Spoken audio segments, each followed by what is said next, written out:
Hello and welcome back, everybody, to round 2 of the Pillars of Amar team tournament. We are going to be jumping into a spicy match in just a second versus Team Humbug against Team AlwaysLucky. On Team Humbug, we have Zimiphobiac on Big Combry, and on AlwaysLucky, we have Bobbert Joe on Shimmering Combry. So a bit of a Combry mirror here, Thrillhome. Yeah, pseudo mirror. We do have obviously WB2 with the Shimmer Pack, Crystallized Primal Scouting Party Splash, which should hopefully spice it up a little bit. Yeah, definitely set to be interesting. Bobbert Joe, notably off the bat, has all 3 of his colors and has the 2 Seraphs to make this interesting. Yeah, definitely. A strong start, and Seraph is probably, I think, the biggest addition that the deck gets from Justice, as opposed to being straight Elysian Shimmer Pack.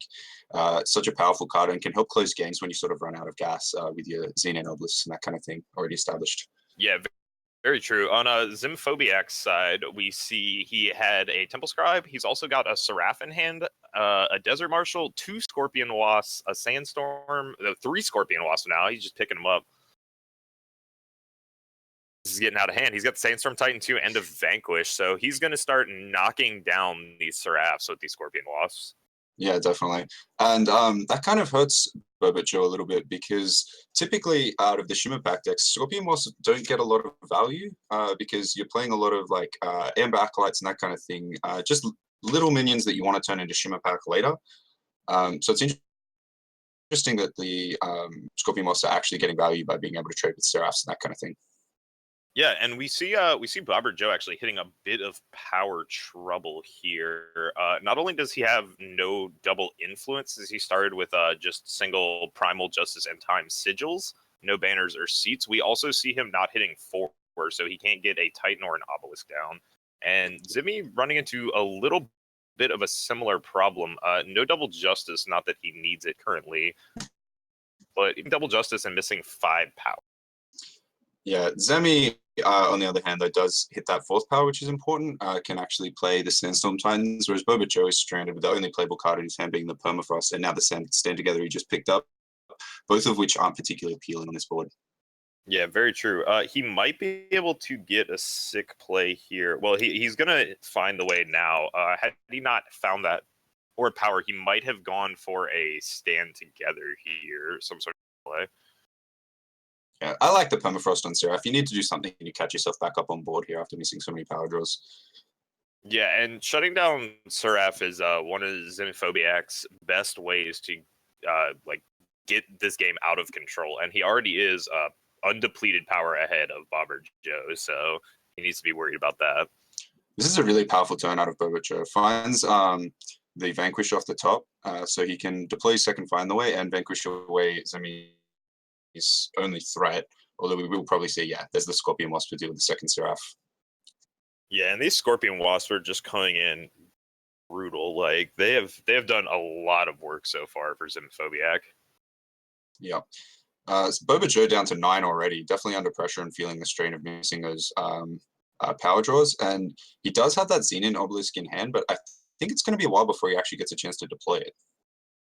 Yeah, and this is interesting out of Zimiphobiac, considering here whether or not he wants to go ahead and get this Desert Marshal or Scorpion Wasp into play, knowing that he's going to vanquish this Titan next turn and deciding whether or not he wants to push extra damage.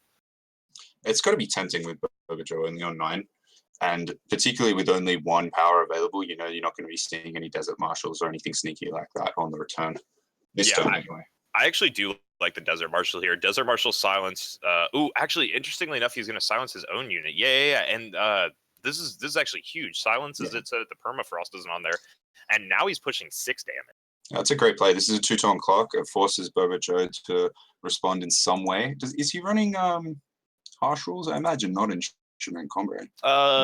No, it's one of the cards Shimmering Combry tends to not actually play from the Combry package. It is missing from his deck list.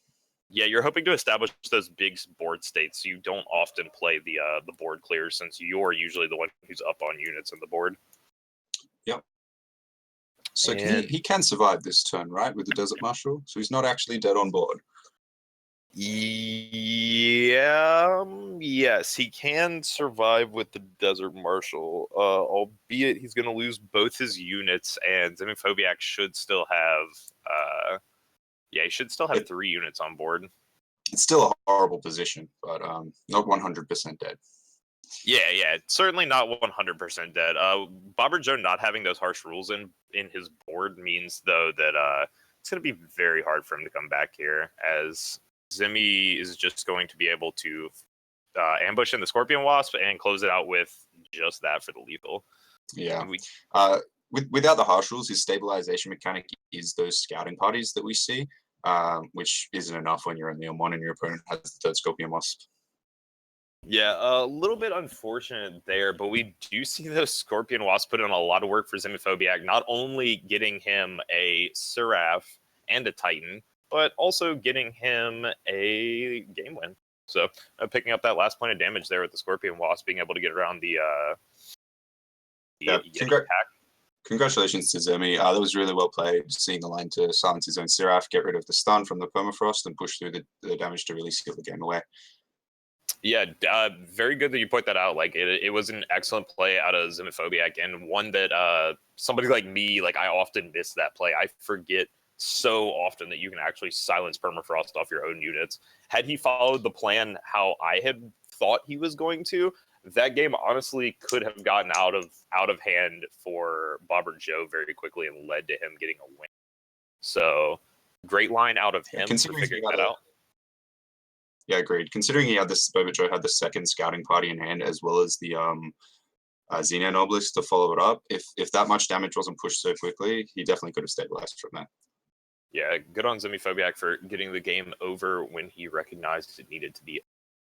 So we are doing just a little bit of sideboarding. Actually, we are going to talk about the team's deck list while we're waiting to get back in. So first, Team Humbug. We saw Zemiphobiac right there on Big Cobry with his partners, the Overmaster on Felon Control and DD Evett on Stonescar Maulers. Yeah, so Zemiphobiac's deck is pretty similar to some of the ones we saw last round. The one out of Janeite, I believe it was, playing Big Combre. Pretty stock Big Combre. So soaking up a lot of those Justice and Primal, sorry, not Primal, Justice and Time cards, the legends like Seraph, the uncommons like Combre here, Sandstorm Titan, all of those really powerful cards conglomerating to this one really powerful deck, and the other two on sort of less conventional ones like the Felon Control and the Stonescar Maulers out of DD. Yeah, I will give all of these players credit, and this actually extends to a lot of our players in this tournament. In the deck building portion, they have managed to build what are essentially tier 1, tier 2 decks while maintaining the unified format without stepping over their partners. They were able to build some of the better decks and not really missing a lot out of them. Definitely. The restrictions worked out well in that it's quite clear that the players have had to really think about their decks and put a lot of thought into the construction of the team. But at the same time, we do still have quite powerful decks. The power level isn't diluted too much, so we still have exciting games with really powerful legendaries and that kind of thing being thrown back and forth. Yeah, very true. And next up for our second team, I think we have team, what is this? Always Lucky. Yeah, Always Lucky.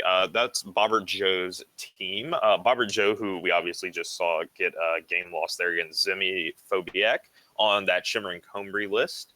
We have Bored Andrew, or Boo Red Andrew, depending on how you would prefer to read his name, on Rakano, and Rubik's Tesseract on Stonescar Burn.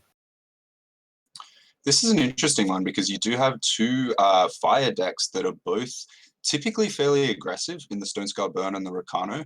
But if you look at Bored Andrew's deck, it is a lot more mid-range than the Rakano decks you'd normally see. If you're only looking at a couple of Navani's there, Rise to the Challenges, and even an Auric Runehammer, which typically aren't in the Rakano aggro or the Rakano plate decks that you generally see. Yeah, he did make some interesting deck building decisions here. Definitely interesting to note that Rakano, between Bored Andrew on Kano and Rubik's Tesseract on Stone Scar Burn, they did have to split the set of torches, so nobody gets to play a full 4. I'm very diplomatic of them, although I'm not sure I agree with the decision. I would have preferred to just jam the 4 torches in one deck and keep it consistent. Yeah, probably a smart one, but we are actually getting back into game 2 here of Bobbert Joe versus Xenophobiac. Excellent. And so we missed sideboarding there, but just really quickly, anything in particular that stands out to you that should be coming in for either of these players? Let's take a quick look while we're seeing some early power and this Temple Scribe getting played down. You know, out of Bobbert Joe, not too much. He might bring in some it's hard to say. He might bring in like the Scorpion Wasps for extra removal. It seems that Xenophobiac at least did bring in his decays, which makes sense. Being able to take care of Xenon Obelisk and Permafrost is very important for his deck. Yeah, that was all I was going to say. Just decay out of Xenophobiac, I think, because Xenon Obelisk is really important to the game plan of Shimmer Pack, even in Shimmer and Combre. And it is critical for Big Combre to maintain their creature dominance. They want to keep their creatures bigger than their opponents. Yeah, definitely. So we see an interesting early game here start to develop. Bobbert Joe definitely getting his power issue sorted out this game with the Find the Ways. And from Xenophobiac's side, we're just having a bit of a token beatdown since he seems to be the player who is lacking his power this time around. Yeah, the typical Temple Scribe beats, followed by Knight Chancellor Seraph.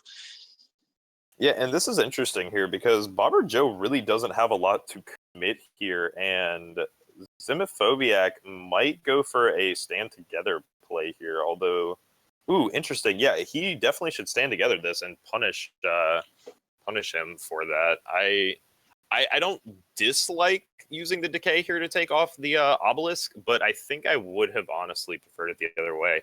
And Bobbert Joe actually choosing to take a concede there. The decay forces the concession. Yeah, it's interesting because Zimmy was lacking power there, and his hand was really slow. But he did go ahead and just fire off that decay immediately and taking down that Xenon Obelisk. And we did see, I mean, Bobbert's hand was essentially Shimmer Pack, another Obelisk, and no units to play. So I guess Bobbert felt he was just a little too far behind there to actually get back in the game after he made particularly with the blowout from the decay. It's very hard to recover from there. Even though Zemi only did have the 3 power, the early pressure was just a little bit too much with Bobbert's hand filled with not much to actually affect the board state.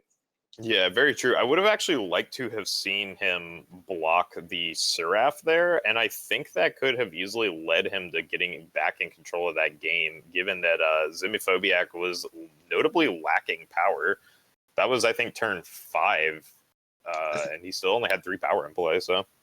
I think I agree with that, particularly because not only are there the decays out of the sideboard, but there is also the stand togethers, which was the line that you advocated, that can blow him out there. Yeah, it was interesting not to see the stand together come off. I think in retrospect, I actually do agree with the decay more. I kind of would have liked to have seen stand together though to just push the damage, and then you could have you're protected against things like harsh rule on top of that, and you aren't worried. Like the decay will get in next turn since the Shimmering Combry list isn't really playing anything with, like, there's nothing in it with charge. There's nothing that can immediately generally take advantage of the obelisk buff without having been in play for a turn. So it's very easy to just on your next turn fire off the instant speed decay. Yeah. The same can be said for the stand together. Like, it's possible that Xenophobiac just really wanted to hold it for sort of that combat trick value to get a bigger blowout than just the 2/2 Scorpion Wasp. Although obviously forcing the concession with the decay means that ends up not really mattering. Yeah, and that means Team Humbug, I believe, or is this team? Yeah, Team Humbug with Xenophobiac will be taking at least the first of their 3 matches. So we will be waiting for results to figure out just who is going to come out of that series. Already with a 1-0 lead, so it'll be up to their other 2 players to kind of bring the match on home. Yeah. So looking at the other two matches, it looks like we have the Overmaster on phone control versus Board Andrew on that Ricano deck we were just talking about, and then D Devitt on the Stone Skull Maulers versus Rubik's Tesseract on Stone Skull Burn. Yeah, so those are actually some very interesting matchups. Specifically, the Stone Scar Mirror could really go either way. Like they're both playing what amount to burn variants, I believe. Correct me if I'm wrong, but Tesseract is playing for Flame Blast as well, right? Let me double check that. I think you're correct. I think the four Flame Blasts from Rubik's Tesseract. Yeah, So yeah. the burn definitely goes in his favor, even though he does only have those two torches. Yeah, well, it's interesting though because DD Evitt also has 4 Flame Blasts, so probably a lot of Flame Blasts getting thrown around in Oh that wow. matchup. Some interesting cards also with the torches being split. I wonder if DD Evitt's Char Chain Flails get a lot better in that matchup. That being I a imagine so. We are just getting results in as well. It looks like Board Andrew with his Ricano mid-range deck with the Navanis has taken the game 2-1 over the Overmaster on phone control. Yeah, so he got so Board Andrew won to bring the series. So that brings the series back for the teams. Team Always Lucky versus Team Humbug back to 1-1. DD Evitt is currently locked in a match with Tesseract with those Stone Scar Maulers and Stone Scar Burn decks, playing it out for the last game for who will win the whole match. So pretty important match there. We'll be Yeah, waiting on definitely. the results for that. Teams maintaining their position in the winners bracket is like a huge advantage in these sort of double elimination tournaments. Being able to sort of have that lifeline to cling to if you can keep winning, and that second chance if you do manage to drop a couple of matches is pretty important to maintain as long as you can.